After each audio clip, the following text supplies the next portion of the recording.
Jóvenes, buenos días. ¿Ya terminaron su examen? Sí, Sí, doctora. doctora. Listo, entonces empezamos. Buenos días con todos. Yo soy la doctora Rosa Natalia Tueros León. Es un gusto para mí dirigirles el día de hoy la palabra con el tema que vamos a presentar, que se llama o se titula Agentes Físicos. Bueno, es muy importante primero eh, situarnos en el contexto de que ustedes se están preparando para ser médicos generales inicialmente y en un futuro no muy lejano en especialidades que ustedes han de escoger. Entonces, la idea de presentar este curso, sobre todo con este tema, no es una presentación de física propiamente, sino es una presentación que sea dinámica, que sea fácil, entendible y que les permita a ustedes tener un concepto general de qué cosa es un agente físico y qué es lo que éste puede producir, ¿no? De beneficio en un paciente, ya que constituye una alternativa para sus pacientes, sea ustedes médicos generales o sean ustedes médicos en las diferentes especialidades de la medicina. Entonces, es importante que empecemos teniendo claro estos conceptos. A ver, primeramente, ustedes han tenido ya una clase con el doctor Casma, donde él les ha hablado de qué cosa es la medicina física y rehabilitación. En la práctica, con los chicos que hemos tenido las semanas pasadas, hemos aclarado un poquito este concepto.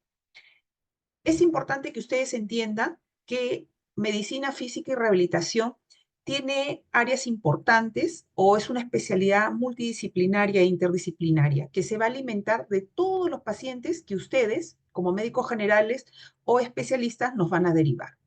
Y dentro de lo que es la medicina física y rehabilitación, nosotros contamos con dos áreas muy, muy importantes que yo diría que son un soporte principal de la especialidad, lo que es la terapia física y lo que es la terapia ocupacional.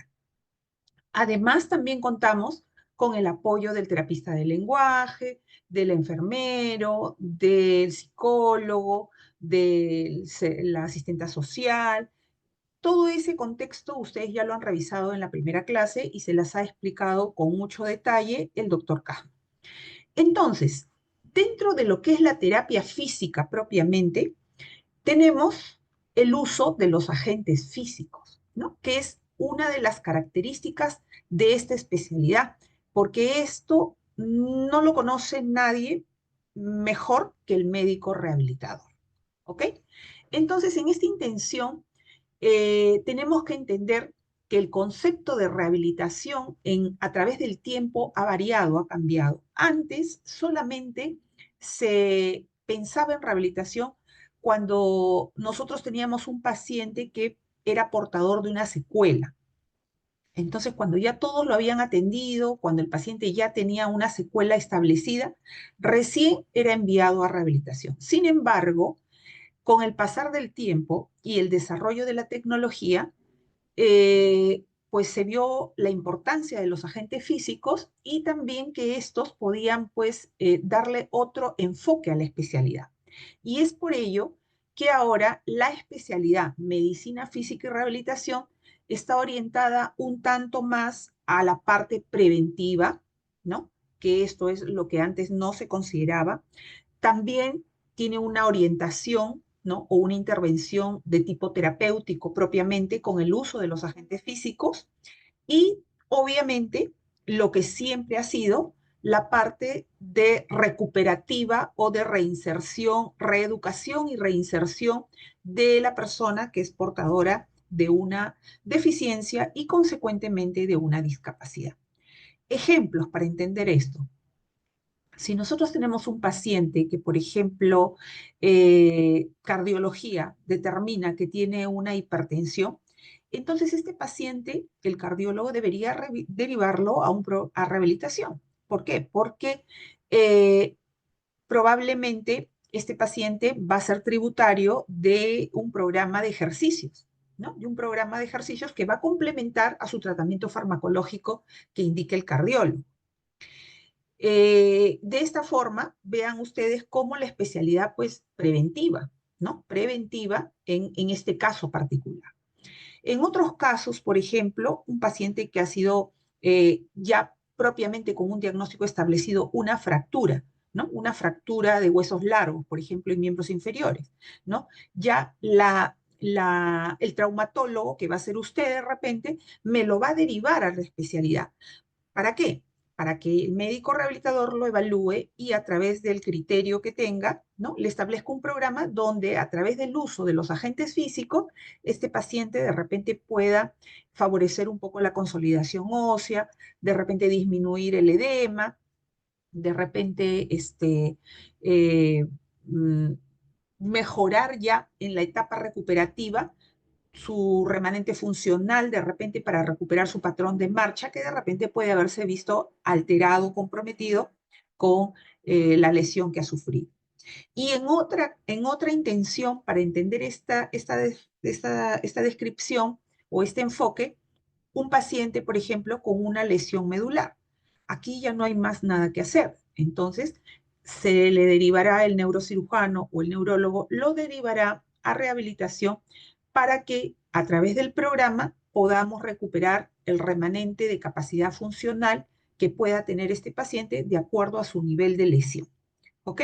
Entonces es importante captar o entender este enfoque que actualmente se le da a la especialidad. Aquí tenemos una diapositiva donde vemos pues que en medicina tenemos el apoyo del tratamiento farmacológico que lo va a dar el especialista o el médico general, ¿no? Y obviamente, en muchos casos, probablemente sobre todo cuando estamos hablando de la parte motora, vamos a abordar cuadros de dolor, de contractura muscular, de repente de incrementos del tono, procesos inflamatorios, ¿no? Y tenemos como un apoyo, ¿no? También el tratamiento rehabilitador donde a través de los agentes físicos, ¿no? O de la terapia kinésica, que es la terapia de movimiento, la terapia ocupacional y las otras intervenciones como terapia de lenguaje, psicología, qué sé yo, vamos a ayudar o coadyuvar al tratamiento del paciente en los diferentes diagnósticos que puedan determinarse en las especialidades de la medicina. Por eso es de que los agentes físicos deben ser considerados o deben tener una importancia tanta o igual que de repente los medicamentos. ¿Por qué? Porque en algún momento estos pueden reemplazar inclusive. Por ejemplo, usted es reumatólogo y me deriva un paciente con artritis reumatoidea. Probablemente usted en un determinado momento puede dejarlo con una medicación muy básica al paciente, ¿no? Muy básica después de haber superado su proceso agudo de la enfermedad de repente, y yo como médico rehabilitador le indicaré un programa que de repente puede ser un programa de mantenimiento para manejar lo que es el proceso inflamatorio, el dolor y la limitación funcional que pueda presentar este paciente en este diagnóstico específico, ¿no? Entonces, debe dársele mucha importancia también a este término que incluye a los agentes físicos, ¿ok? Deben estar sujetos pues a un rigor científico, ¿no? Aunque muchos de ellos, ahora lo vamos a ver más adelante, no hay estudios muy concretos, pero hay algunas contraindicaciones, hay algunas consideraciones que tenemos que tener para el momento de prescribir un programa de rehabilitación. Deben evitarse las aplicaciones empíricas o digamos, la el sobreuso de estos aparatos también, porque lo vamos a ver, hay algunas consideraciones que se tienen que tener presentes, ¿no? A ver, seguimos. Entonces, ¿cuáles son los objetivos de la terapia física, básicamente, ¿no? Obviamente, nosotros lo que queremos es prevenir la disfunción articular, ¿no? Es decir, mejorar los rangos articulares de los segmentos que pudieran estar comprometidos si es que hablamos de la parte motora. Con esto, pues obviamente lo que se quiere es recuperar la capacidad funcional del paciente, ¿no? Sea motora, sea sensorial, sea neurológica, lo que queremos, cognitiva, es recuperar la capacidad funcional al máximo, ¿no? Dentro de la capacidad remanente que pueda tener este paciente. Con esto, obviamente, lo que se busca es que el paciente pueda tener el máximo de independencia en actividades de vida diaria, que consideramos, pues, alimentación, vestido, higiene, ¿ok? Todo esto, obviamente, nos va a permitir a nosotros hacer que esta persona disminuya el tiempo de discapacidad, ¿no? También estas consideraciones nos van a permitir reducir el uso de fármacos, como lo hemos visto, o ser un coadyuvante a los tratamientos farmacológicos, ¿no? Que nos van a permitir de repente disminuir un poco la indicación de los fármacos, ¿no? Y también, regresando a la primera diapositiva, dándole un enfoque de prevención también a las patologías que pudieran suscitarse, ¿no? Si usted detecta, por ejemplo, un defecto postural, ustedes ya han tenido clase de defectos posturales, ¿no?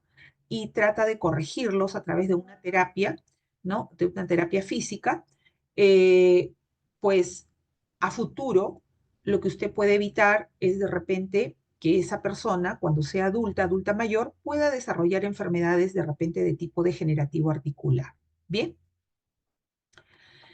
siempre tratando de llevar todos estos conceptos a la práctica, ¿ok? Por eso les pongo bastantes ejemplos. Entonces, ¿cómo podemos definir un agente físico? ¿No? ¿O qué es un agente físico? ¿No? Podemos encontrar diversas definiciones y algunas de ellas dicen, por ejemplo, que es un elemento físico, natural o artificial, ¿no? Que es utilizado en el tratamiento de un proceso patológico o de una enfermedad. Otras definiciones dicen es un vehículo de energía que puede provocar modificaciones en las células, tejidos u órganos y desencadenar una serie de efectos biológicos. En la práctica, a través del tiempo, yo he podido resumir todo esto y decir que un agente físico es un estímulo externo que aplicado sobre un cuerpo o una superficie va a producir una respuesta en esa zona, ¿no? Entonces tenemos que tener presente que estos agentes físicos, los que se usan en rehabilitación, básicamente son de tipo no ionizante, ¿no? Que son, pueden ser, como lo hemos mencionado, agentes naturales o artificiales que no van a producir ionización en las células, ¿no? En esta intención, ¿cuáles son los objetivos del uso de los agentes físicos? ¿No? Básicamente, controlar procesos inflamatorios que consecuentemente te van a producir analgesia. En otros casos, la recuperación de los tejidos o favorecer la regeneración del tejido, ¿no? También esto te va a permitir mejorar la funcionalidad del segmento que puede estar comprometido. Y vamos a ver, por ejemplo, que el movimiento también es podemos considerarlo como un agente físico, ¿no? Entonces, a esto le llamamos terapias kinésicas, ¿no? O cinesiterapia, también que es la terapia del movimiento. Eh, Otro objetivo de la indicación de estos agentes físicos es, como lo hemos mencionado, disminuir el uso indiscriminado de los medicamentos, ¿no?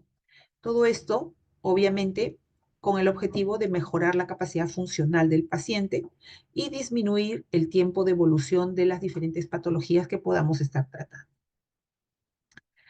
Tenemos que tener en cuenta que tenemos agentes físicos de tipo natural, ¿no? Hemos mencionado, como por ejemplo la energía solar, el agua de mar, las propiedades de los diferentes climas, ¿no? Las aguas termales,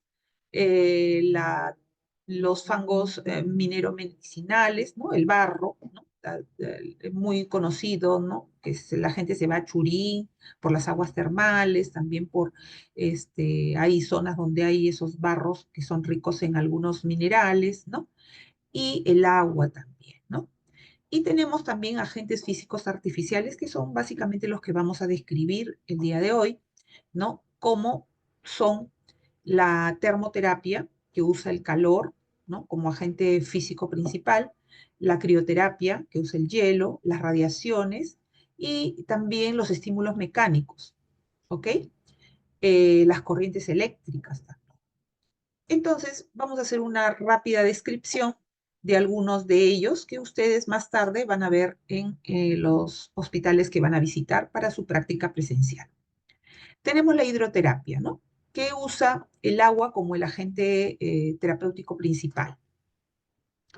Tenemos que recordar nosotros aquí que el agua tiene dos efectos principales, ¿no? Un efecto mecánico y un efecto térmico. Un efecto térmico, ¿por qué?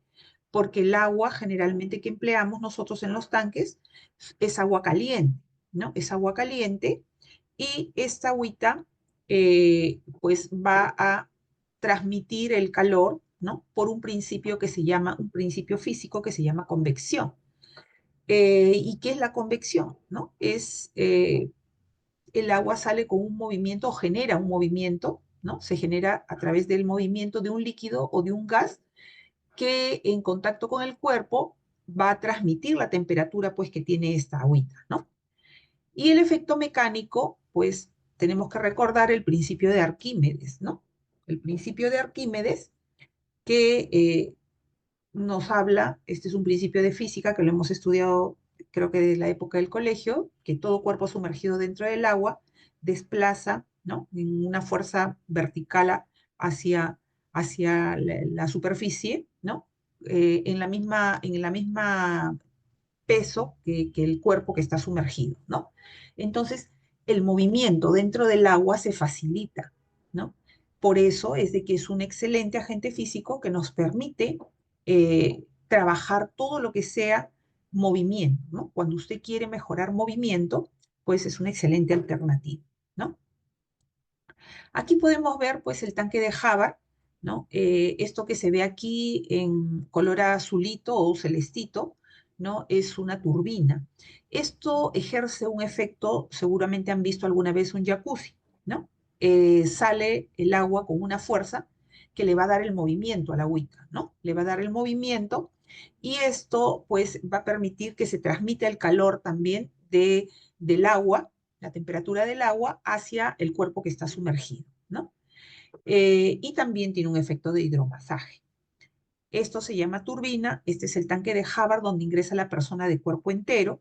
Muchas veces cuando la persona no se puede mantener en posición sedente, entra en posición de cúbito en esta camilla que está aquí, que también la podemos ver en color celeste. Este es un tanque de Whirlpool, ¿no? Que es para miembros superiores o miembros inferiores, ¿no? También tiene su turbina. Y acá tiene un reloj, que esto es un termostato. Este también tiene un termostato, que debe estar por aquí. Y le va a dar la temperatura al agua, ¿no? Acá tenemos las piscinas terapéuticas, ¿no? Vean ustedes, por ejemplo, aquí se está trabajando marcha de una persona que aparentemente, miren la postura en flexión, probablemente me impresiona que esta es una persona que tiene un problema neurológico de tipo central y está haciendo entrenamiento en marcha, ¿no? ¿Por qué? Porque el movimiento pues se facilita dentro del agua, ¿no? Además, que por ser agüita un poquito caliente, va a poder relajar también todo el tono que puede estar incrementado en este mi cuerpo de esta paciente, ¿no? Vean ustedes, generalmente se tiene que ingresar, de hecho, generalmente con un licenciado, un terapista físico, para que asista al paciente, ¿no?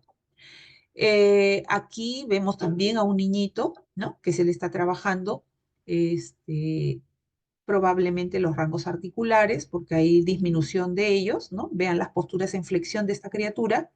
Probablemente puede ser un niño con un PC, un problema neurológico central, ¿no? Que tiene el tono incrementado y que le va a permitir manejar, relajarlo, ¿no? Relajarlo, relajar el tono y mejorar el rango articular de las estructuras comprometidas, ¿no? Y acá un niño que está trabajando también movimiento, básicamente, miren, está pataleando, ¿no? Aquí tenemos el tanque de Whirlpool que les había mencionado, ¿no? En un inicio, este es un tanque de pie, ¿no? Miren, el paciente está sentadito acá y sumerge su pierna, probablemente para tratar un problema de tobillo-pie. Si usted quiere tratar una rodilla, necesariamente lo va a tener que meter al tanque de Hubbard, donde va a entrar de cuerpo entero, porque aquí no puede entrar paradito. Y aquí un tanque de miembro superior, ¿no?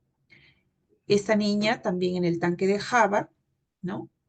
Vean ustedes, está con sujeción en esta camilla, probablemente la niña no se puede mantener en posición serena. Entonces, vamos a ver aquí que el uso del agua tiene efectos transcutáneos, efectos térmicos y efectos físicos, ¿no? Y se basa, pues, uno de sus beneficios en el principio de Arquímedes, que le va a dar un efecto mecánico, y el agua caliente, que va a tener un efecto térmico. Aquí tenemos las formas de aplicación de la hidroterapia. Puede ser local o segmentaria, como lo hemos visto, ¿no? Eh, si usamos el tanque de Whirlpool, ¿no? Si usamos el tanque de Havard, el de Whirlpool es el de miembro superior o el miembro inferior, y el tanque de Havard es el de cuerpo entero, ¿no? Tenemos las piscinas terapéuticas también, ¿no?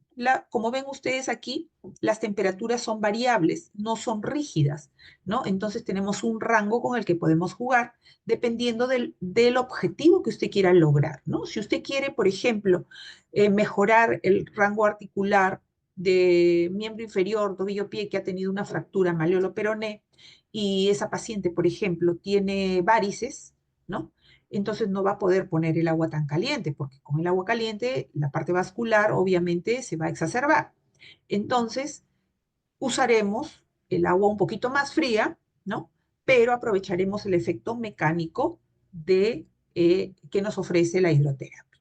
Bien, aquí tenemos más imágenes donde podemos ver pues este paciente que está siendo trabajado también en un tanque de Java, tenemos un Whirlpool y una piscina terapéutica, ¿ok? Esto de aquí son equipos que le llamamos nosotros HydroTrack, son muy buenos, nosotros lo tenemos en el hospital de policía, pero no están funcionando en la actualidad porque están en proceso de mantenimiento, ¿no? Y esto es digamos,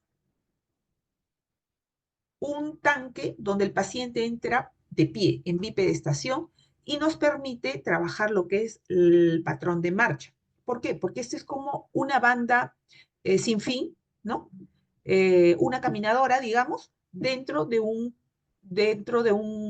contenedor que tiene agua.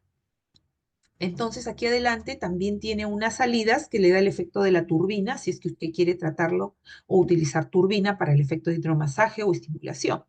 Y si no, simplemente hace andar la banda, ¿no? La banda para poder trabajar el patrón de marcha. Obviamente, para que yo indique este tipo de aparatos, debemos de tener pues un rangos articulares aceptables, ¿no? O ya funcionales, tanto de tobillo-pie, como de rodilla, como de cadera, porque lo que vamos a hacer es que el paciente entrene o mejore su patrón de marcha. Y a la vez probablemente el fortalecimiento muscular que vamos a hacer con ese ejercicio que va a ser resistir, ¿no? Entonces, en la hidroterapia nosotros vamos a considerar su indicación cuando tenemos cuadros inflamatorios que nos producen dolor, cuando tenemos problemas neurológicos, sean de origen central, medular o periférico, ¿no? Cuando tenemos compromiso de rangos articulares, tenemos también patologías de partes blandas que pueden ser músculo-ligamentarias. Las contraindicaciones van a ser, ¿no? Consideradas, yo diría, con mucho criterio. ¿Por qué? Porque no podemos considerar al 100% absolutas, ¿no? Por ejemplo, en el caso de las micosis a veces, pues si nosotros tenemos los cuidados con las sustancias asépticas y la higiene, la limpieza del tanque, no habría ningún problema.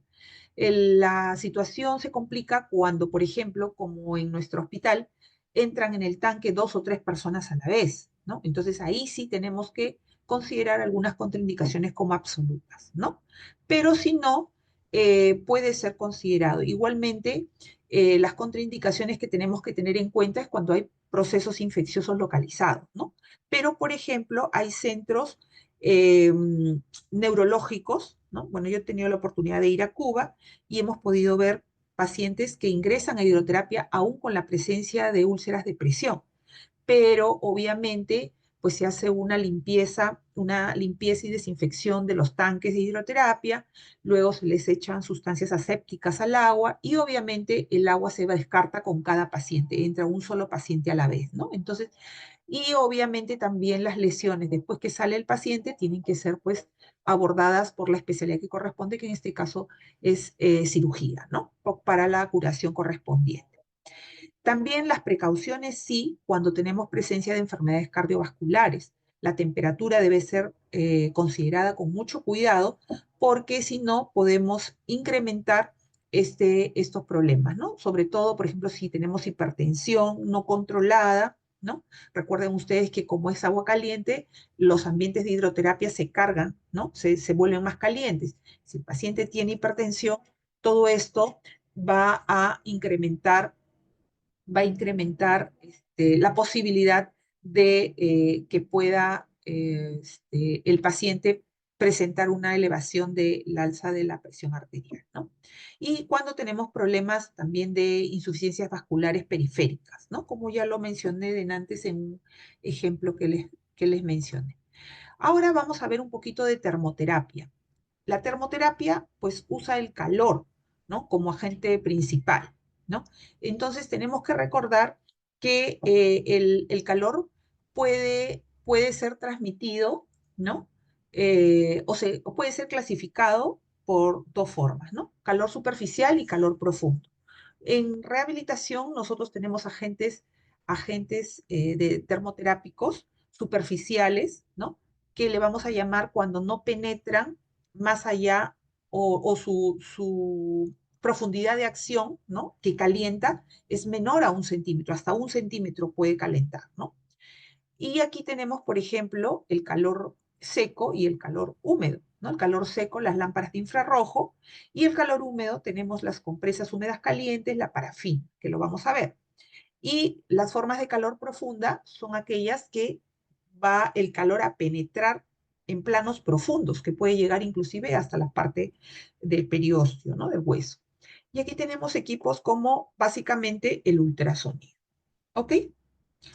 Otra forma de clasificarlos también es por el tipo de transferencia de calor, o sea, cómo se transmite el calor. Y aquí dentro de las clasificaciones más sencillas que he encontrado es a través de estos principios físicos, ¿no? Como son la conducción, la convección, la conversión y la radiación. La conducción, por ejemplo, yo tengo una compresa caliente, ¿no?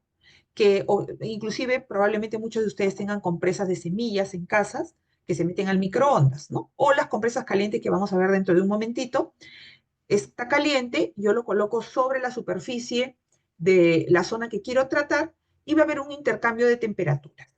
Esa es la forma de transferencia por conducción. Luego tenemos también aquí a la parafina, que la vamos a ver también, es superficial, ¿no? Tenemos la convección que habíamos mencionado, la hidroterapia, el agua es caliente, ¿no? El efecto del movimiento va a hacer que se transmita el calor del agua hacia el cuerpo que está sumergido dentro de ella. La conversión, que está representado básicamente por este equipo, que es el ultrasonido. La diatermia de onda corta y la microondas ya no se usan mucho, se va a transmitir el calor a través, es una energía que se convierte en calor, ¿no? Es una transducción energética, básicamente. Y la radiación, que va a tener o producir un efecto fototérmico, que es los equipos que nosotros vemos generalmente o vamos a ver son los infrarrojos y la luz ultravioleta, ¿no? ¿Qué efectos tiene este agente físico? También, eh, pues, producir analgesia, básicamente. Ustedes saben que el calor va a incrementar el flujo de sanguíneo, ¿no? Entonces, por vasodilatación. Vamos a aumentar el metabolismo local, vamos a incrementar la extensibilidad del colágeno, por ello vamos a facilitar el movimiento, vamos a lograr un alivio de las contracturas musculares, vamos a tener la posibilidad de disminuir el tono muscular y disminuir las rigideces articulares también. Aquí tenemos, por ejemplo, las compresas húmedas calientes, vean ustedes, en sus diferentes formas para poder ser colocadas en las zonas que usted quiere tratar. Generalmente, Ahora lo vamos a ver en el hospital, son almohadillas forradas en lona que contienen en su interior un gel y están dentro de un tanque de agua caliente. Y dentro de ellas hay un gel refractario que absorbe el calor, ¿no?, del tanque y o permite que se mantenga caliente para poderlo utilizar sobre la zona que usted quiera tratar. Este mismo efecto se logra, pues, por ejemplo, con una bolsa de agua caliente, ¿no?, que a veces tenemos en casa, una compresa de semillas, a veces dice, voy a planchar una telita, una franelita y lo coloco sobre la zona que quiero tratar. Es calor superficial, ¿ok? Vean ustedes, este es el tanque compresero, aquí se sumergen las compresas, acá hay agua caliente y el gel que tiene en su interior absorbe el calor y es lo que le permite conservarlo para al momento que usted lo va a utilizar en estas formas, ¿ok? Aquí tenemos el efecto fisiológico de este agente físico, como es el calor, ¿no? Entonces, el incremento de la temperatura va a permitir que aumente la liberación de vasodilatadores, como son la histamina y la prostaglandina, y va a activar también los termorreceptores cutáneos, ¿no?, activando el ganglio de la raíz dorsal de la médula. Esto va a originar una disminución en la activación simpático-adrenérgica, por lo tanto, va a producir efecto de vasodilatación y la relajación del músculo liso, ¿no? Entonces, de esta forma, vean ustedes que hay que considerar esto para poderlo indicar, porque si nosotros tenemos, ¿no? ¿Qué es lo que querríamos nosotros tratar o abordar cuando indicamos una forma de calor? Obviamente, lograr la relajación del músculo liso, por lo tanto, relajación muscular, y calmar también el dolor, ¿no? También puede ser como una medida previa para facilitar el ejercicio, ¿no? ¿Qué hace usted antes de correr, antes de hacer actividad física? Calienta. Entonces, igualmente, antes de trabajar o querer eh, realizar terapia de movimiento, de ejercicios, tenemos que calentar la zona que vamos a trabajar, ¿ok? ¿Y qué contraindicaciones podemos tener en cuenta con este agente físico? Por ejemplo, lesiones en piel, ¿no? Infecciones de la piel, heridas abiertas, ¿no? Insuficiencia vascular periférica, zonas donde hay alteración de la sensibilidad, ¿no? Es muy importante tener en cuenta. Vean ustedes, aquí tenemos las compresas en sus diferentes formas, como ya les mencioné, acá las posiciones en las que se utilizan, ¿no?, la región lumbar, la región cérvico-dorsal alta, en una rodilla, ¿no? Y siempre se tiene que colocar cubierta de una telita, de una toalla o alguna tela para poder aislar, porque a veces la piel puede ser un poco sensible y podemos causar quemaduras, pues porque a veces calientan bastante, ¿no? Tenemos la parafina, ¿no? La parafina también habíamos dicho que es una forma de calor superficial, ¿no? Entonces, la parafina es una mezcla de hidrocarburos, alcanos, que es un hidrocarburo. La que utilizamos nosotros es blanca, inodora, insípida y sólida. Se va a volver, viene sólida y se convierte en líquido en un determinado punto de fusión. Se le añade un poquito de vaselina para poderla utilizar, ¿no? Entonces, el paciente puede aplicarse bajo la forma de inmersión o de embrochado, ¿no? Así, de esta forma, sumerge la mano dentro del tanque o pincela la zona a tratar y se genera un guante, así como esto, en contacto con la temperatura ambiental. Y esto pues conserva la temperatura. Este guantecito se cubre con una bolsa y con una toallita para conservar el calor un tiempo que puede ser aproximadamente entre 10 y 15 minutos. Eso va a depender mucho de la temperatura ambiental. Obviamente en épocas de invierno pues se enfría más rápido, ¿no? Hay que cubrirla mejor. Y en épocas de verano obviamente se conserva un poquito. También tenemos que tener en cuenta algunas contraindicaciones, ¿no? Como pueden ser cuando hay intolerancia al calor o hay alteraciones de la sensibilidad, cuando hay en zonas donde hay cicatrices, a veces la piel es más sensible. no se puede aplicar, por ejemplo, en zonas donde hay lesiones en piel, ¿no? Lesiones heridas o escoriaciones o lesiones ulceradas, qué sé yo, no se puede utilizar. Si hay zonas donde vemos que hay un incremento de la vascularización periférica, tampoco es recomendable indicar, ¿ok? Y obviamente, pues nos va a permitir ser utilizada en fases de repente que no sean muy agudas, ¿no?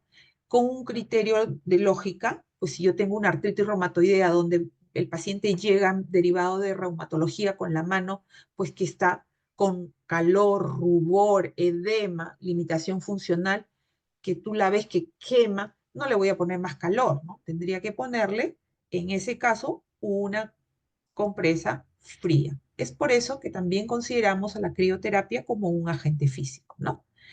Eh, el agente físico que está basado en el uso del hielo, ¿no? Se indicaba anteriormente o antiguamente solamente se conocía su uso para los traumas, eventos traumáticos, ¿no? Generalmente lesiones de tipo deportiva, ¿no? Pero se vio que también es muy útil para los cuadros agudos, ¿no? Entonces, por ejemplo, en los casos que acabo de describir, como es un proceso agudo o una exacerbación del cuadro de un paciente que tiene un diagnóstico de AR, podemos iniciar indicando la crioterapia como agente físico inicial dentro de lo que es nuestro programa que vamos a diseñar para este pacientito, ¿no? Lo utilizamos también como una medida previa para favorecer el movimiento, ¿no? Porque va a generar cierto grado de anestesia en esa zona. Por eso es de que también tenemos que tener mucho cuidado cuando se va a colocar. Los efectos fisiológicos que va a producir la crioterapia, pues van a basarse en el hecho, todo lo contrario, obviamente, del uso de la termoterapia, ¿no? En el caso anterior era el aumento, ¿no? De la liberación de vasodilatadores. Aquí va a haber una disminución en la liberación de vasodilatadores, como son la histamina y la prostaglandina, va a activar los termorreceptores cutáneos, va a producir una contracción del músculo liso, la activación del ganglio de la raíz dorsal, va a producir un efecto ya no de vasodilatación, sino de vasoconstricción, ¿no? Activando la incremento de la activación simpático-adrenérgica. Por lo tanto, el flujo de sangre va a disminuir, ¿no? Va a disminuir. Entonces, aquí indicaríamos el hielo, ¿no? Bajo estos conceptos, estos principios fisiológicos, el hielo va a disminuir la temperatura local de la zona sobre la cual usted está tratando, ¿no?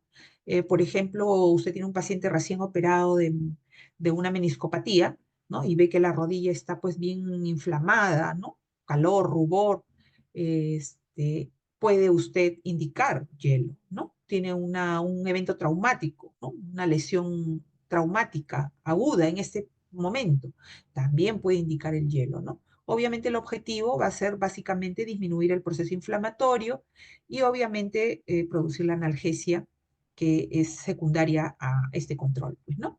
También vamos a controlar el edema porque va a haber una vasoconstricción, va a disminuir el espasmo muscular también y recordar, como habíamos mencionado, que el hielo también debe ser colocado con mucho cuidado. La literatura menciona que debe ser indicado hasta 72 horas producido el evento traumático o la lesión aguda.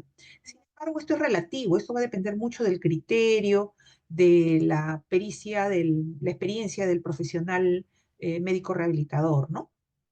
Porque lo que nosotros tenemos que tener en cuenta aquí al diseñar un programa es qué es lo que yo quiero lograr con ese paciente, ¿no? Entonces, generalmente, lo que sí hay que tener en cuenta es de que si yo dejo el calor por 15, 20 minutos, ¿no? Como lo podría dejar de repente en una compresa calientita que se va a ir enfriando poco a poco, aquí el hielo más bien me puede quemar la superficie sobre la cual está colocada. Entonces tenemos que ser cautos en la indicación. Y todos los pacientes pueden tener diferentes grados de sensibilidad en cuanto a su percepción, ¿no? Entonces, obviamente la aplicación del hielo, no sé si alguna vez se hayan colocado, te adormece, ¿no? Anestesia.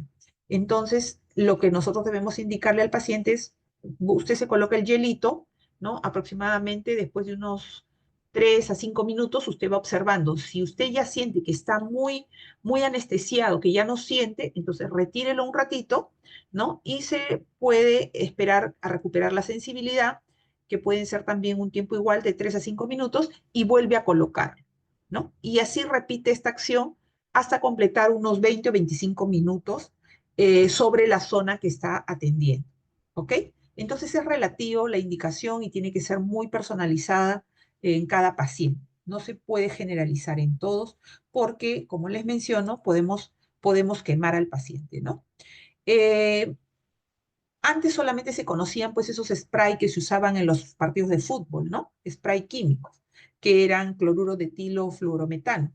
Pero en la actualidad tenemos ahora pues las bolsas de hielo, las bolsas de hidrocoloide frío, ¿no? Que son ya unas compresitas que tienen las mismas formas de las calientes que hemos mostrado y que se meten a la refrigeradora y se mantienen heladitas, ¿no? Y usted las saca y las coloca sobre la superficie. Si no tiene eso, bueno, en forma casera muchas veces agarramos el hielo de la congeladora, lo metemos en una bolsita y lo envolvemos también en una toalla, en una telita y lo colocamos sobre la zona que usted quiere tratar, ¿no? Es la cosa de ingeniarse un poquito también, porque estas indicaciones probablemente ustedes tienen que tratar de adecuarlas cuando ustedes hagan su serum en alguna parte que de repente puede ser alejada de Lima y no cuenten con un centro de rehabilitación propiamente, ¿no? Obviamente el hielo lo vamos a indicar en una etapa aguda propiamente, ¿no? Aguda, no vayan a olvidar eso. Contraindicaciones particularmente trastornos circulatorios y trastornos de la sensibilidad. Aquí pasamos ya, dejamos todo lo que es la parte superficial y entramos a lo que es profundo, ¿no? Y acá vamos a hablar del calor en las formas profundas. Habíamos mencionado que teníamos, este es un equipo de microondas, onda corta, y este es un ultrasonido. Solo vamos a hablar del ultrasonido porque estos dos ya casi no se indican mucho. Pero sí ustedes, es importante que para que se entiendan estos conceptos un poquito, ya les mencioné, no es una clase de física, deben recordar algo o más o menos tener una idea de esto.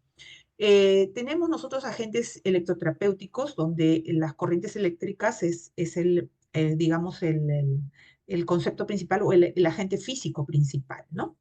Entonces, estos se van a dividir en corrientes de alta frecuencia, de frecuencia media, ¿no? O de baja frecuencia, ¿no? Aquí tenemos, por ejemplo, los de alta frecuencia. Ustedes no sé si se acuerdan en la época del colegio cuando llevamos física, decían las corrientes eléctricas pueden ser triangulares, pueden ser rectangulares, pueden ser ondulantes, de un impulso, de doble impulso, qué sé yo. Ya, bueno, este no lo vamos a tocar porque eso no es el tema de hoy. Sin embargo, esas características de onda, longitudes de onda, le va a dar una característica si es de alta frecuencia, frecuencia media o baja frecuencia, ¿no? Y aquí tenemos a los equipos de diatermia onda corta, son electroterapéuticos de alta frecuencia. Los de frecuencia media ya básicamente son las corrientes eléctricas, como las interferenciales y las rusas, ¿no? Y las de baja frecuencia tenemos las galvánicas, las farádicas, las exponenciales, los TENS, las diadinámicas. Aquí, ¿qué es lo importante que ustedes deben de tener? El concepto, esto no lo voy a preguntar en el examen, ojo. Sin embargo, por ejemplo, si yo tengo un paciente que quiero tratar básicamente el edema, pues aquí podré indicarle una corriente de tipo diadinámica que me va a ayudar un poco al manejo del edema, ¿no? Si yo quiero estimular, por ejemplo, un músculo denervado, probablemente le indique una corriente de tipo exponencial, ¿no? Y si es, por ejemplo, una parálisis facial, donde el músculo de la cara está paralizado y lo quiero estimular, de repente un TENS, ¿no? Si yo quiero, por ejemplo, abordar un cuadro analgésico para controlar de dolor, básicamente, probablemente indique un interferencial, ¿no? Esas son características propias que ya el médico rehabilitador las va a precisar al momento que detalla. Pero la idea, como ya les menciono, para ustedes que van a ser médicos generales, no es que sepan para qué cosita en especial se usa cada corriente de estas, ¿no? Porque corrientes, electroterapia en rehabilitación es un curso entero, ¿no? Entonces, basado en la física, obviamente, ¿no?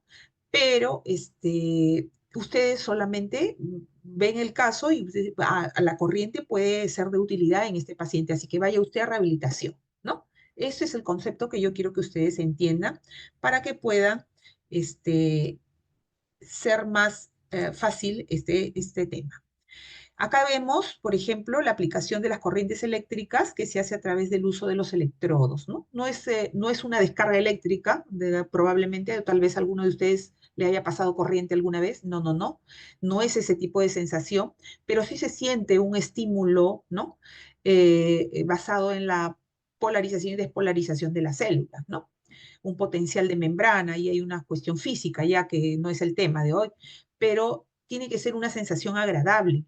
Y aquí, en el uso de las corrientes eléctricas, por ejemplo, el paciente tiene que tener cierto grado de sensibilidad, porque yo voy regulando la dosis en función a lo que el paciente me dice. Si siento bajito o no, ya me está causando un poquito de dolor, entonces ya tengo que disminuir la dosis, ¿no? Aquí vean ustedes, ¿no? Así se colocan los electrodos para tratar con este tipo de agentes. Este es una terapia combinada que usa el uso de la corriente, de las corrientes, con el ultrasonido básicamente a la vez. ¿Ok? Vamos a obviar todo lo que es diatermia, onda corta, microondas y nos vamos al ultrasonido básicamente, donde diría yo, a través de mi experiencia y de los años, el ultrasonido ha sido la vedette, para mí es una vedette dentro de lo que es rehabilitación, ¿no? A pesar de que han aparecido agentes más recientes como pueden ser el láser, el magneto, el ultrasonido es muy versátil para muchas cosas. Es una forma de calor profundo, como lo habíamos mencionado, este, y se transfiere el calor por formas de conversión, como lo habíamos mencionado, ¿no? Nosotros utilizamos el ultrasonido terapéutico, ¿no? Que es de esta frecuencia, digamos, ¿no? A diferencia del ultrasonido diagnóstico, que tiene otro tipo de frecuencia, ¿no? Nosotros lo podemos utilizar como en la modalidad continua o en la modalidad pulsátil, ¿no? Y las dosis de aplicación pueden variar, ¿no? Los equipos pueden variar la dosis de entre 0,5 y 3 watts por centímetro cuadrado, ¿no? Generalmente nuestros equipos en el hospital están programados en 1,5 porque hemos visto que también produce los mismos resultados, ¿no? Buenos resultados. Entonces, lo que sí consideramos que mientras más profunda sea la zona a la cual usted quiere llegar con este agente físico que es calor profundo, la dosis será un poquito más. A diferencia, si usted quiere, por ejemplo, tratar una articulación interfalángica que no está tan profunda, entonces usará 0,5, 0,8, ¿no? En la dosis que usted va a indicar, ¿ok? Mientras más profundo, más dosis. Mientras más superficial la estructura que usted quiere abordar, es menos dosis, ¿no? Eh, Ojo que tampoco voy a poner dosis en las preguntas del examen, ¿ah? Así que tranquilos nomás, pero eso es para que ustedes tengan un criterio, formen su criterio. La duración del tratamiento de la aplicación de este agente físico, ¿no? Oscila entre 5 a 10 minutos. El transductor se desplaza sobre la zona que usted quiere tratar, se pone una zona de interfase que es un gelcito para que corra más fácil el transductor y lo aplica entre 5 o 10 minutos. Nosotros, por la cantidad de pacientes que tenemos más o menos en el hospital, siempre lo indicamos aproximadamente entre 5 y 7 minutos, no más, ¿no? Y los resultados también son muy buenos, ¿ok? Los efectos fisiológicos que nosotros queremos lograr, pues obviamente transmitir el calor en planos profundos y lograr todos los efectos fisiológicos que hemos hablado ya en un inicio cuando hemos descrito la termoterapia, ¿no? Termoterapia. Acá vean ustedes, tenemos la aplicación, ¿no? Del ultrasonido, la región cervical, ¿no? Aquí en un codo, ¿no? En la muñeca, ¿no? ¿Qué indicaciones, ¿no? ¿Qué indicaciones? Generalmente, cuando usted tiene contracturas musculares, cuando tiene rigidez articular, cuando usted quiere, por ejemplo, liberar adherencias, pero no esas adherencias que se generan después de una cirugía, ¿no? Sino, por ejemplo, usted tiene tenido una fractura de codo y ha estado con su aparato de yeso, ¿no? Por un buen tiempo. Entonces, cuando usted le quitan el yeso, tiene dificultad para lograr la extensión del codo. ¿Por qué? Porque probablemente alrededor de esta articulación se han generado algunas adherencias. Entonces, el ultrasonido nos ayuda mucho para poder liberar ese tipo de adherencias, ¿ok? Luego tenemos para las zonas calcificadas, ¿no? Por ejemplo, en el caso del diagnóstico que hacemos cuando tenemos un ganglión, ¿no? También nos ayuda un poco, ¿no? Tiene el calor, tiene un efecto de reducción del espasmo muscular y obviamente un efecto analgésico, ¿no? ¿Qué contraindicaciones? Las contraindicaciones del ultrasonido básicamente no hay estudios fehacientes que digan que es teratogénico, pero obviamente se recomienda no ser utilizado en mujeres gestantes, sobre los órganos reproductores, ¿no? Mamas, testículos, ¿no? No se indica generalmente, ¿no? En cuadros donde tengamos lesiones de tipo vascular, insuficiencia vascular periférica o procesos sépticos, no se indica, ¿no? Tenemos en el caso de los niños, tampoco no hay estudios fehacientes que lo confirmen al 100% que interfieren en el crecimiento de los niños, pero por ejemplo, cuando tenemos pequeños, no solemos indicar ultrasonido a los niños pequeños. ¿Por qué? Porque todavía están pues en proceso de crecimiento, ¿no? Entonces no se interviene sobre estas zonas. Si es que hubiera mucho la necesidad, se hace con dosis muy, muy bajitas y por tiempos una, dos sesiones, ¿no? Y a una dosis mínima, ¿no? 0,5, 0,3, qué sé yo, ¿ok? Y se evita pues el uso en niños, ¿no? Y obviamente nunca jamás utilizarlo sobre zonas donde hayan implantes metálicos. ¿Por qué? Porque obviamente el metal es un buen conductor del calor y obviamente podemos quemar al paciente, ¿no? Acá vemos, se está abordando también una rodilla, una región de tobillo, ¿no? Una zona aquiliana, y entramos a lo que es el láser terapia. Láser terapia, láser terapia, ¿no? Es el resultado de la palabra, de la abreviación de estos términos en inglés, ¿no? Ustedes lo pueden leer aquí, ustedes pronuncian mejor el inglés que yo, y en español se traduce como la amplificación luminosa por emisión estimulada de la radiación, ¿no? Esto es en inglés y es el resumen, la palabra láser, ¿ok? Conclusión, el láser es una emisión fotónica de gran capacidad energética. A través del tiempo, como hemos mencionado en un inicio, estos aparatos, la tecnología, el desarrollo de la tecnología ha sido vertiginoso y nosotros teníamos solamente el láser puntual, que es este aparato de aquí, como pueden verlo. Se usaba en zonas muy específicas, muy puntuales, ¿no? O sea, zonas pequeñas. Por ejemplo, si yo tenía una lumbalgia, no podía usar este aparato porque, pues, imagínense cuántos puntitos iba yo a tener que poner y se perdía este beneficio que produce el láser, ¿no? Entonces se creó este tipo de equipos, que es un láser de barrido o láser cañón, le llaman, ¿no? Que nos permite ser utilizado, ¿no? De una forma más, más, como se ve aquí, ¿no? Un barrido de una zona con mayor amplitud, ¿no? A diferencia del láser puntual que vemos aquí, ¿ok? Obviamente, como es una emisión fotónica de, como es una emisión fotónica de gran capacidad energética, obviamente produce algunas lesiones en la vista si es que uno no tiene los cuidados correspondientes. Por eso se usan lentes oscuros, tanto para el que está aplicando como para el paciente, ¿no? Las dosis se expresan en joules por centímetros cuadrados y se considera que en casos agudos se requieren menores dosis y menor número de sesiones, ¿no? Y en los procesos crónicos se utilizan mayores dosis y mayor número de sesiones, ¿no? Directamente proporcional.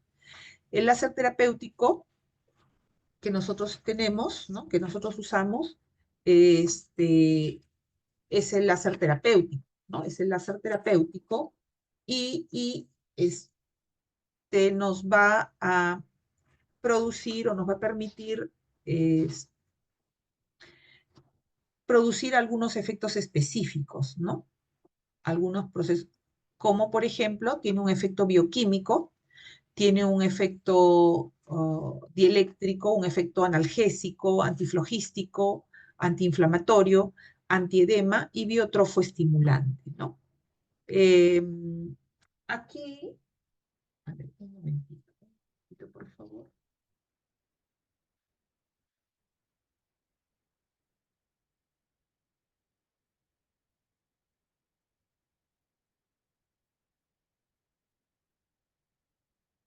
Un minutito, por favor, que me están llamando del hospital, por favor.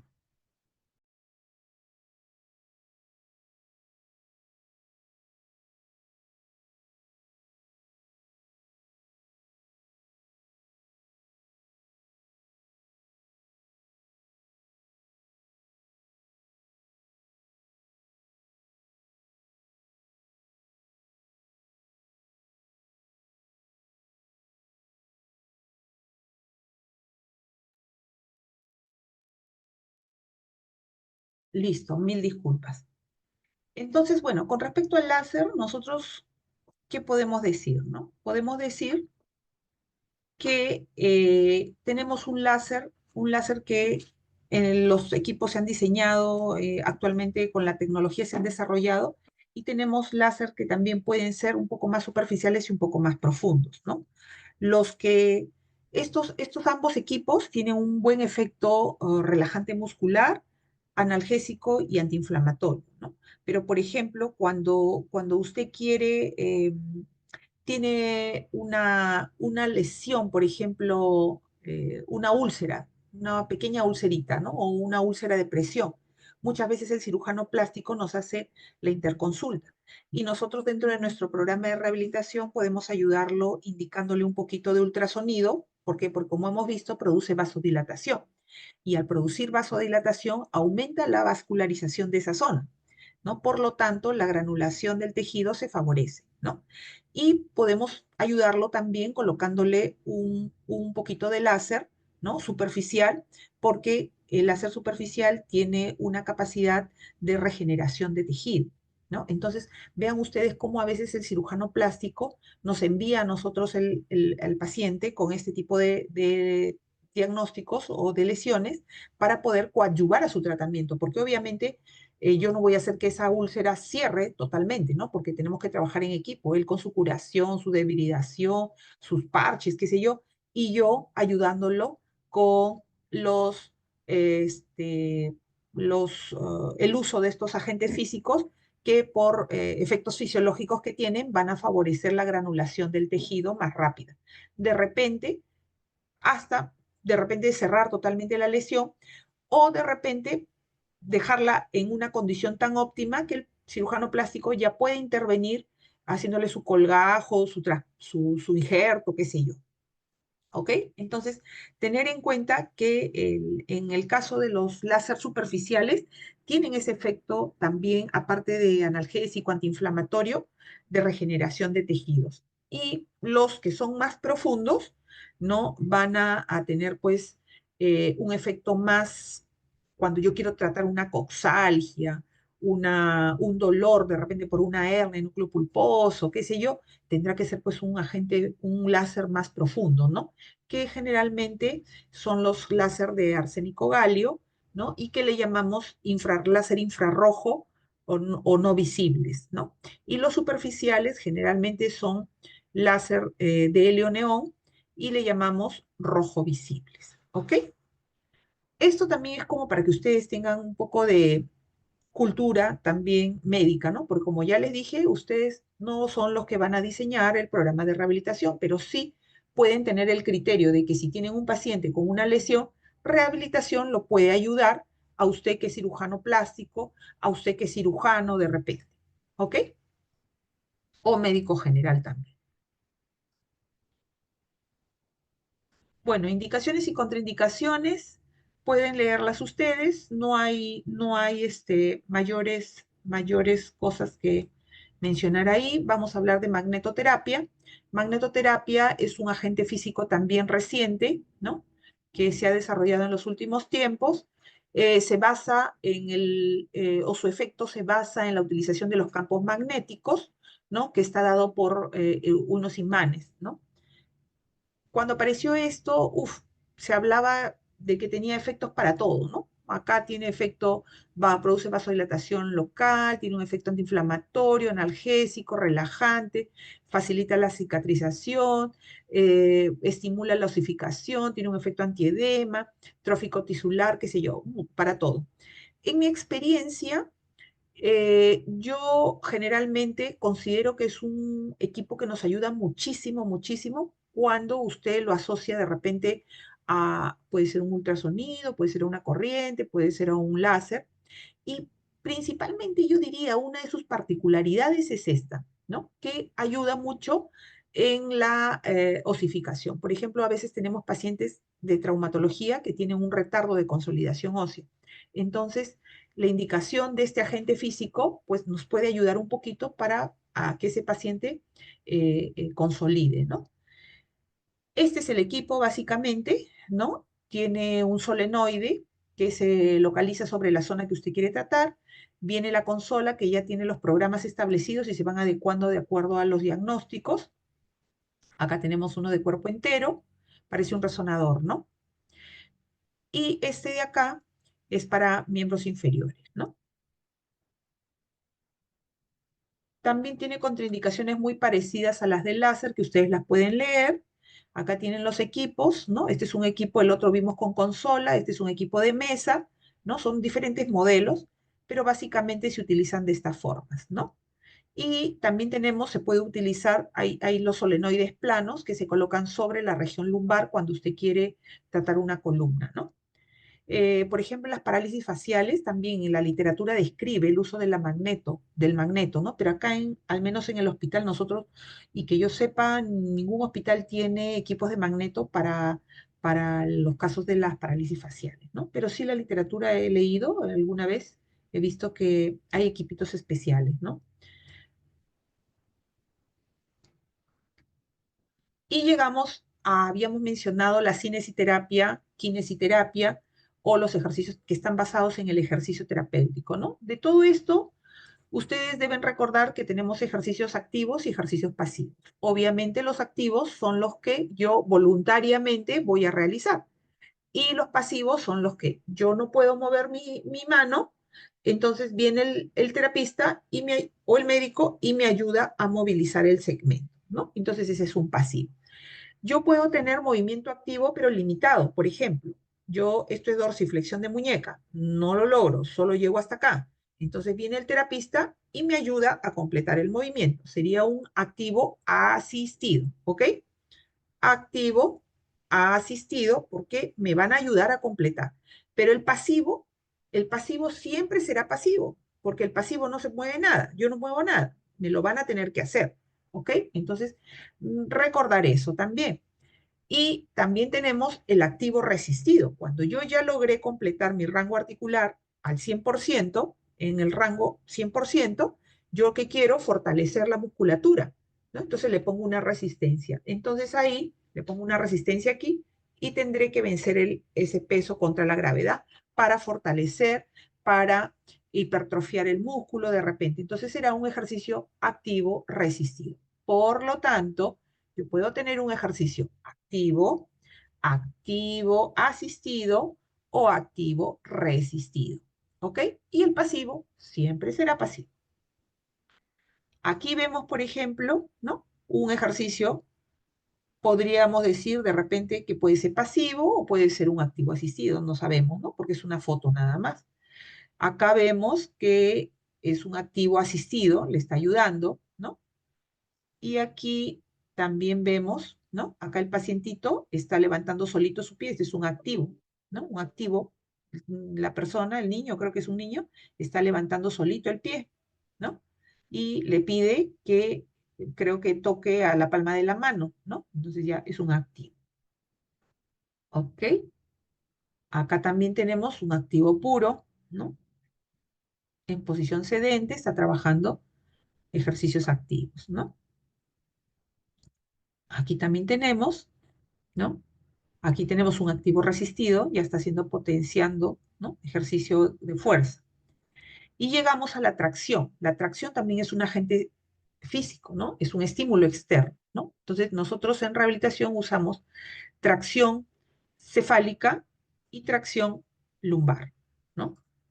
Tracción cefálica, miren ustedes acá, la fuerza se ejerce hacia la parte superior, hacia la parte superior, ¿no? Se ejerce la fuerza, se tracciona con la intención de distraer o separar los espacios intervertebrales, ¿no? Obviamente, probablemente puede ser indicación de cuando tenemos un caso con una radiculopatía con sintomatología radicular, ¿no? Aquí también, vean ustedes, tiene la sujeción en la región del tronco, se pone la banda pélvica y se tracciona la fuerza hacia atrás, ¿no? La idea es separar los espacios intervertebrales de la columna, ¿no? Generalmente se indica el 10% del peso corporal, dice la literatura, pero en algunos casos hay que considerar la contextura del paciente, ¿no? Hay que considerar también si el paciente tiene mucho dolor, si el paciente está muy nervioso, ¿no? Porque esa sensación de que te jalan, ¿no? Te puede ser un poco desagradable, ¿no? Entonces, por eso también la forma de indicarlo a veces debe ser no continua, sino intermitente, cosa que te jala un poquito y te suelta, te jala y te suelta y va siendo en forma progresiva, ¿no? Por eso, a pesar de eso, hay que considerar que podemos empezar con no el 10%, sino con menos e ir incrementándolo en forma progresiva de acuerdo a la tolerancia del paciente. Bien, acá tenemos, miren ustedes, ¿no? El mismo paciente está regulando la tracción de acuerdo a su percepción, ¿no? De la molestia o que puede sentir, ¿ok? Vean ustedes, son equipos modernos, ¿no? Equipos modernos. es- y llegamos a las ondas de choque, ¿no? Las ondas de choque, que son uno de los últimos agentes físicos que han aparecido, ¿no? Han aparecido. eh, es un agente físico caro. Yo creo que ningún hospital, creo que el seguro no lo tiene, nosotros tampoco, ¿no? Generalmente lo tienen centros de rehabilitación privados, ¿no?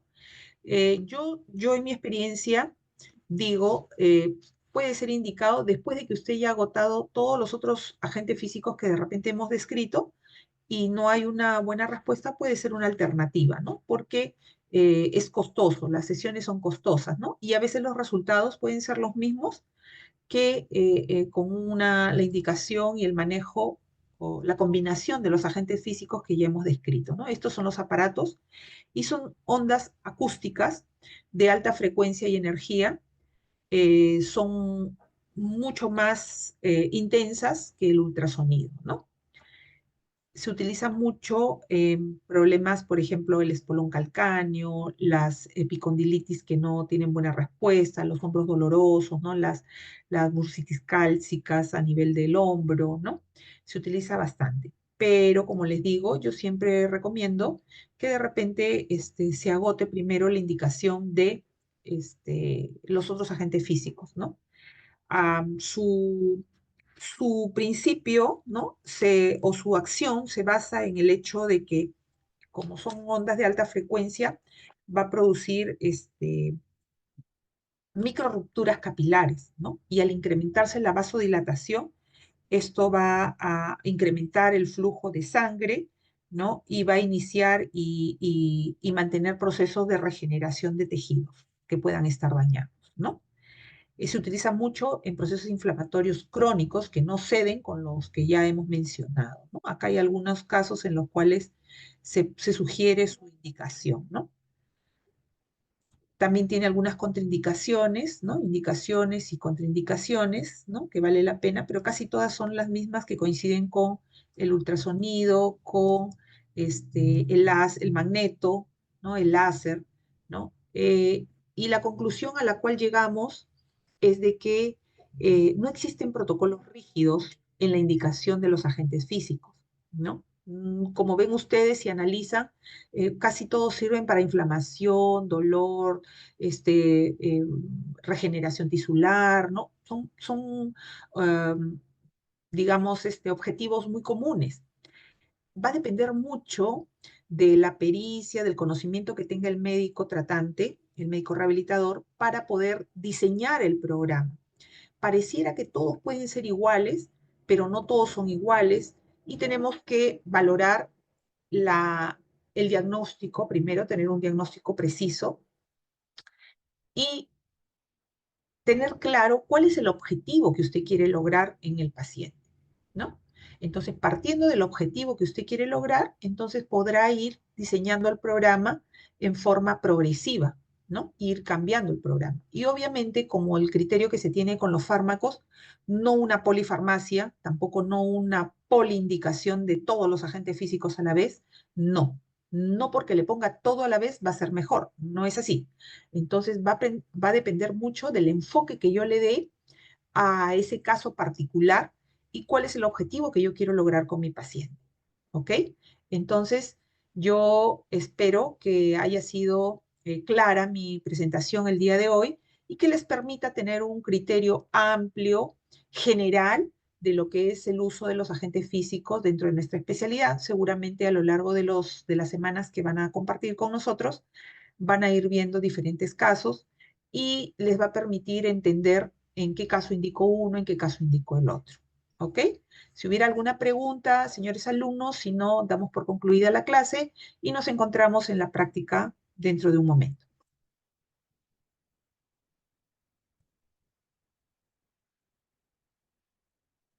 Chicos, Gracias, doctora. Gracias, bien, Sí, doctora. doctora. Gracias. bien, bien. Por favor, ¿me puedo quedar con los chicos que tenemos práctica el día de hoy y el viernes, por favor? El resto de alumnos puede retirarse, por favor. Les voy a agradecer. Gracias, doctora. A ustedes, que tengan buen día. Gracias, doctora. Hasta luego. Gracias. Me quedo con el delegado del grupo de hoy, los grupos de hoy y del viernes, por favor.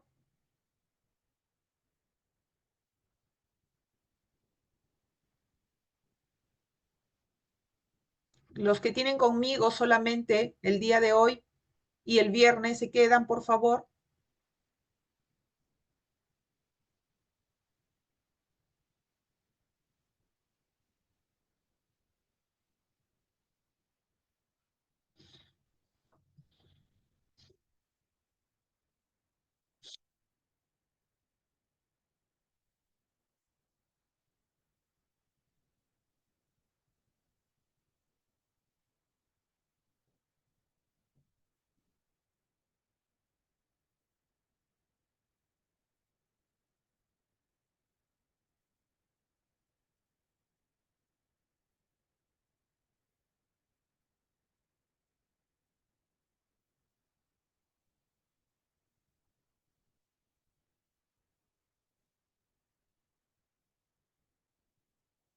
Listo, nos quedamos solamente con los chicos que tenemos práctica el día de hoy y el viernes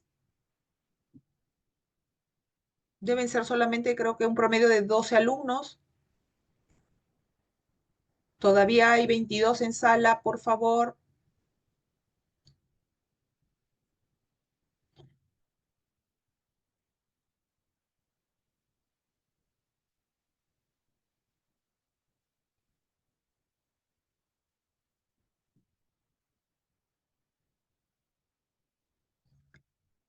Listo, el delegado del grupo de hoy, ¿los delegados están presentes? Sí, doctora. Ya. ¿Y los delegados del grupo del viernes están presentes? Sí, doctora. Ya. A ver, chicos, hoy día los chicos del viernes, ¿están los dos grupos? ¿El delegado de los dos grupos del viernes? Sí, doctora, los dos grupos, creo. Ya. A ver, los que son del viernes, ¿tendrían disponibilidad para hacer la clase el día de hoy?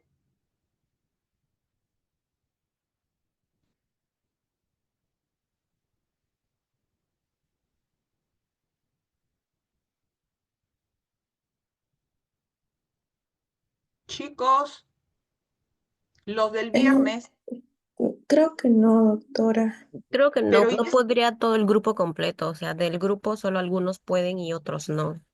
a ver, el viernes de un grupo, ¿cuántos son? Por ejemplo, de un grupo de 4, creo que solamente podrían 3 y uno no podría. Tres, y uno no podría, del viernes. A ver, el viernes tenemos con el grupo, el viernes tenemos, viernes es 11, ¿no? Tenemos el grupo 15 y el 16. ¿Está bien? Sí, Sí, doctora. doctora. En caso del grupo 15, mis compañeros y yo no podemos hoy. No pueden hoy. El grupo No, 16, doctora. Me parece que un integrante no podría el día de hoy. uno no puede, ya. Y del grupo de hoy, que es el grupo 3 y 8, grupo 3, Sí, doctora. grupo 3. ¿Pueden hoy día? Sí, doctora, quedamos a las 10:30. Ya. Y el grupo 8,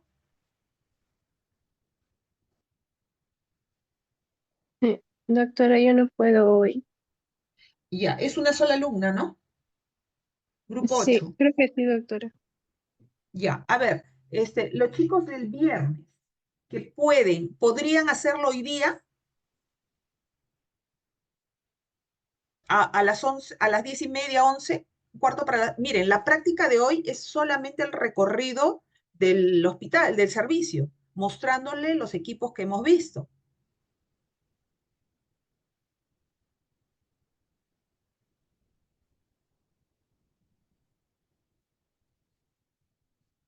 Viven cerca, llegarían y avanzamos, porque si no, yo puedo hacer la práctica con el grupo que no puede hoy, lo hago el viernes, porque no, si no vamos a estar muy congestionados el día viernes con tantos chicos. Doctora, los que somos del grupo 15, nos Ya, toca el viernes en la mañana. ¿Nosotros sí podemos realizar nuestra práctica el día viernes? el día viernes. Sí, doctora, por favor. Pero hoy día no se supone que la clase es todo el día de rehabilitación. ¿O tienen otros cursos?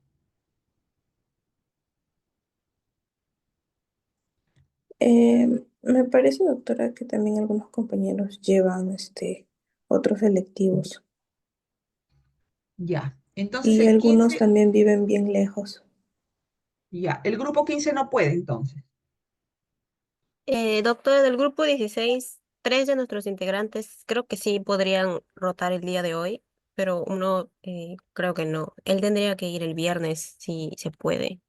Claro, ya iría el viernes, pues. ¿Está Ujú. bien? Ya. Sí, creo que sí. Ya. Y del día de hoy, el grupo que son el grupo 3 y 8. ¿El grupo 3 puede ir hoy día? Sí, doctora. Ya. Los tres, ¿no? Porque son tres alumnos. 3 alumnos. Tres del 3, tenemos tres del grupo 16, ¿está bien? ¿Sí? Sí, Y del doctora. otro, y del otro grupo, el 8.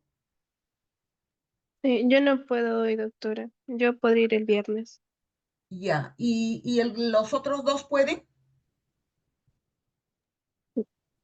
Creo que sí, doctora. No, no sabría decirlo. Ya. Entonces, ¿a qué hora podemos encontrarnos, chicos? ¿Están cerca del Hospital Central? No, doctora. Ay, Dios santo. ¿Desde dónde El vienen? policía, ¿no? Del hospital de policía. Claro, claro, el A Central, las exacto. 11 al menos, yo creo que Sí, podría a llegar las a la... 11 podría ser, doctora. Ujú. A las 11. Ya, Sí. a las 11 en punto nos encontramos, ¿está bien? Lo más pronto que puedan, chicos, pues, porque es rapidito, lo vamos a hacer súper rápido. Ok. ¿Dónde ¿Está bien? sería el punto de encuentro, doctora?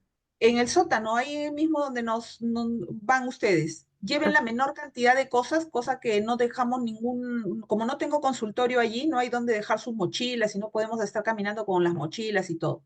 Hacemos el Ok. recorrido, ven todo lo que hemos hablado ahora y nos retiramos. Se acabó. Yo creo que es una hora y suficiente. Ok, doctora, está bien. Sí, doctora, ¿Sí? estaría bien. Ya, a las 11 entonces, por favor, los que puedan sumarse, sean del viernes o sean del miércoles, vayan por favor y lo hacemos, ¿ya? Y los que no, no se preocupen, lo hacemos el día viernes, ¿ok? Pero como ya yo voy a saber quiénes son, ya nos ponemos de acuerdo porque fijamos la hora en la que nos vamos a encontrar, ¿ok? Doctora, ¿el día viernes a qué hora sería? Por eso le digo, nos ponemos de acuerdo mañana, por favor, porque yo tengo actividad, es que, a ver, yo no, yo soy directora en el hospital geriátrico de la policía. ¿Ya? Entonces, no puedo faltar. Hoy día he faltado porque, bueno, tenía la teoría y es más cómodo hacerlo aquí en mi casa que hacerlo allá. Ya todo el mundo me interrumpe. Entonces, hoy día ya me he tomado mi día libre. Por eso es que quería hacer todo en un solo día, de los dos grupos. Pero para mí es complicado estar yendo al central. Hoy día, como ya tengo libre, voy a ir al central y ahí lo vamos a hacer. Pero el día viernes, viendo mi agenda que tengo, o nos encontramos en el central o ustedes van a mi hospital, que está cerca del hospital de policía, de la Avenida Brasil, ¿ok? Y yo mañana lo defino eso, por favor. Ya, doctora, está bien. Entonces mañana le escribimos por la Por tarde, más favor. o menos. Los que falten, que no puedan ir hoy, me escriben mañana, ¿no? Un delegado de cada grupo para que no me escriba tanta gente, pues. ¿Ya? Ya, doctora. Listo, chicos. Quedamos entonces. Les agradezco mucho su atención y nos vemos en un ratito, ¿ya? Apúrense, apúrense, que rapidito lo vamos a hacer, ¿ya? Gracias. Buen día. Buen día, doctora.